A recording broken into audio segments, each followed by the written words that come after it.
नमस्कार दोस्तों, उषा की आवाज चैनल में आप सभी का स्वागत है। हमारी आज की कहानी है समय। जब डॉक्टर अनुभव ने सौरभ को बताया कि उसकी पत्नी संध्या बस कुछ दिनों की मेहमान है, तो वह अनुभव के सामने फूट फूट कर रोते हुए हाथ जोड़कर बोला, डॉक्टर साहब, किसी भी तरह कोशिश करके मेरी पत्नी को बचा लीजिए।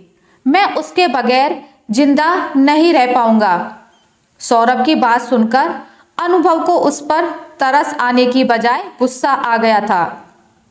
कुछ समय पहले ही बेहद खूबसूरत और एक छोटी सी बच्ची की मां संध्या, जिसकी शादी को अभी मात्र 6 साल ही हुए थे, अकेली ही उनके पास अपना चेकअप कराने के लिए आई थी। जब डॉक्टर ने उसका चेकअप किया तो पता चला कि गांव के ही झोला छाप डॉक्टर से गलत दवाइयां खाने से उसकी दोनों किडनी खराब हो गई थी, जिसके कारण अब वह बस कुछ दिनों की ही मेहमान थी। अनुभव उसे यह सच्चाई बताकर दुखी नहीं करना चाहते थे, इसलिए जब अनुभव ने संध्या से उसके पति सौरभ को बुलाने को कहा तो वह दुखी मन से बोली, आपको जो कुछ बताना है मुझे साफ साफ बता दीजिए। मेरे पति को इतना वक्त नहीं है कि वह मेरे साथ अस्पताल आ सकें। बेटी के जन्म के बाद जब मुझे पहली बार बुखार आया तब मैंने उनसे कहा था कि मेरे साथ अस्पताल चलकर किसी अच्छे डॉक्टर से मेरा चेकअप कराकर मुझे दवाई दिलवा दो, परंतु उन्होंने मुझे गांव के ही एक डॉक्टर के पास दवाई लेने के लिए भेज दिया। पति और डॉक्टर पर विश्वास करके मैं डॉक्टर के द्वारा दी हुई दवाई खाने लगी। दवाई खाने के बाद मुझे कुछ आराम तो नहीं मिला, उल्टा मुझे और भी ज़्यादा रोगी बना दिया।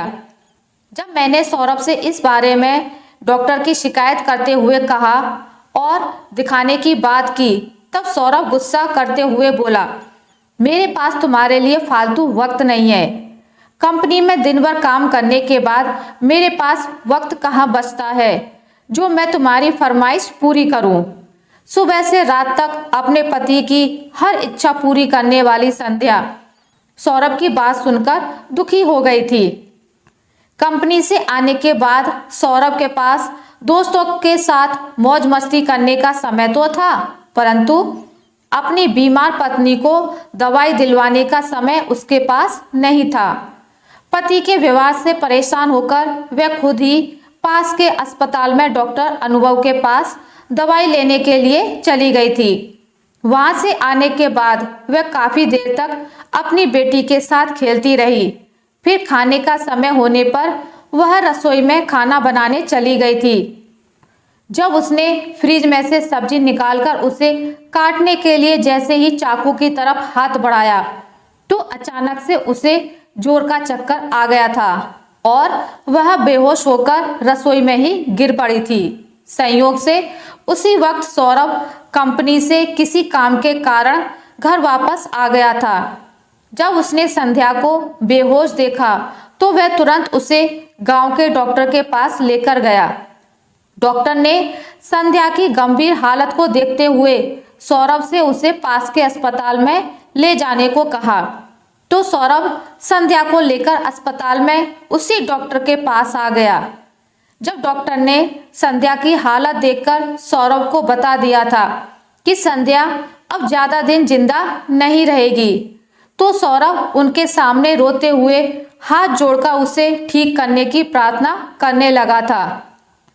तब उसे पत्नी के लिए रोते हुए देखकर अनुभव उसे गुस्से में डांटते हुए बोले, बंद करो अपना यह नाटक। यदि तुम्हें अपनी पत्नी से जरा सा भी प्यार होता तो तुम उसे किसी नीम हकीम डॉक्टर के पास भेजने की बजाय किसी अच्छे डॉक्टर से उसका इलाज करवाते। खबरदार, जो मेरे सामने एक भी आंसू बहाया तो। मुझे ऐसे नाटकबाज लोग बिल्कुल भी पसंद नहीं, जो समय पर अपने हमसफर का सही ढंग से इलाज करवाने की बजाय गलत डॉक्टर से इलाज करवाकर उन्हें मरने के लिए छोड़ देते हैं। आप जैसे लोगों के कारण ही हर साल अनेकों महिलाएं समय पर इलाज न मिलने के कारण अपना बहुमूल्य जीवन आप जैसे स्वार्थी लोगों की निस्वार्थ भाव से सेवा करते हुए गवा देती हैं। जितना मेरे बस में होगा मैं संध्या का जीवन बचाने की पूरी कोशिश करूंगा, आगे भगवान की मर्जी। डॉक्टर की बात सुनकर सौरभ शर्मिंदा हो गया था। पश्चाताप भरे मन से जब वह संध्या के पास अपनी लापरवाही के लिए माफी मांगने उसके पास गया और हाथ जोड़कर संध्या से बोला, मुझे माफ कर दो, मैं तुम्हें कुछ नहीं होने दूंगा। मैं भगवान से तुम्हारे जल्दी स्वस्थ होने के लिए प्रार्थना करूंगा। भगवान उसकी प्रार्थना सुनते हैं जो किसी को धोखा नहीं देते। जो अग्नि के समक्ष 7 वचन लेकर अपने वचन से मुकर जाते हैं, भगवान उसकी प्रार्थना कभी स्वीकार नहीं करते। पहले तुम्हारे पास मेरे लिए वक्त नहीं था और अब मेरे पास तुम्हारे लिए वक्त नहीं है। यह कहकर संध्या खामोश हो गई थी। डॉक्टर के अथक प्रयास और सौरभ की ईश्वर से दिन रात प्रार्थना करने के बाद भी उसकी तबीयत में कुछ आराम नहीं पड़ा था। कुछ दिन तक जिंदगी और मौत से संघर्ष करने के बाद संध्या ने दम तोड़ दिया था। आज भी हमारे समाज में ऐसे बहुत से निष्ठुर लोग रहते हैं जो अपनी पत्नी से 24 घंटे सेवा की उम्मीद तो करते हैं, परंतु जब वह बीमार पड़ जाती है तो उसका साथ नहीं देते। कभी कभी डॉक्टर मरीज को ऐसी दवा दे देते हैं जिसे खाने से शरीर के कई महत्वपूर्ण अंग खराब हो जाने से अच्छा भला इंसान मौत के मुंह पर पहुंच जाता है।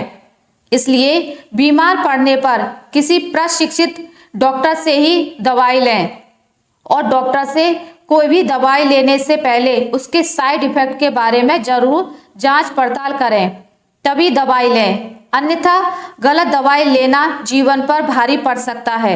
आशा करती हूँ आपको मेरी आज की कहानी अच्छी लगी होगी। अगर आपको मेरी कहानी अच्छी लगी है तो इसे लाइक करें, ज़्यादा से ज़्यादा शेयर करें और अगर आप मेरे चैनल पर नए हैं तो इसे सब्सक्राइब करना ना भूलें। मिलते हैं एक नई कहानी के साथ, तब तक के लिए नमस्कार।